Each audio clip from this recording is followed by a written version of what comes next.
Omubaka ono wa Nakawa Division Michael Kabaziguluka alabisenga musanyufu bw'abadde azze mu lutuula lwa Paalamenti olw'awamu. Ng'ayogeza bumaliivu ono ategeezezza nti wadde waliwo ebisanga ebimu gyeteekebwako ebyokulya mu nsi y'olukwe, kino tekisobola kumujja ku mulamwa.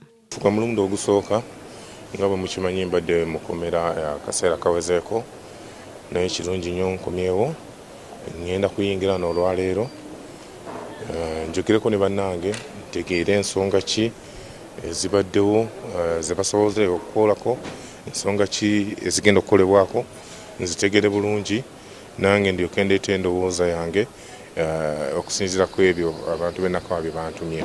Ono wabula yeepenya okwogera ku bulamu bwe obw'omukomera, Kabaziguluka ategeezezza nti omusango guno gwali mu kkooti y'amagye gwawakanyizibwa.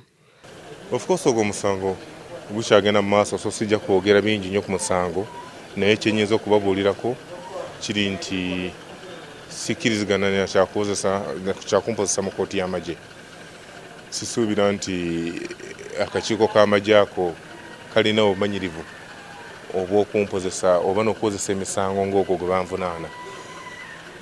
Tuli mu kkooti ejulirwamu gye bayita Court of Appeal. Ono ng'omulundi gwe gwasembayo okulabikako mu Paalamenti gwali mu kulonda omwogezi wa Paalamenti n'omumyuka bwe, oluvannyuma n'akwatibwa.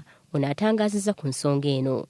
Essaawa yonna nsuubira bajja kutuwa olunaku lwe tunaalabikirako mu kkooti eyo, balooya bange bongere okutangaza kkooti eyo lwaki sirina kubeera eri mu magye. Era mu kaseera katono nnyo ebyo nabyo bijja kuggwa. Kinajjukirwa nti ng'ennaku z'omwezi 2 omwezi ogw'Ekkumi, omulamuzi w'ekkooti enkulu Yasin Nyanzi yakkiriza omubaka ono okweyimirirwa, era ng'ono yalagibwa okudda mu kkooti buli luvannyuma lw'ennaku 15 ng'omu ku bukwakkulizo bw'okufuna beyiro.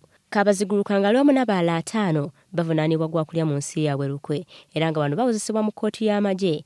Ono kyazze ng'awakanya nga bw'atateekeddwa kwozesebwa mu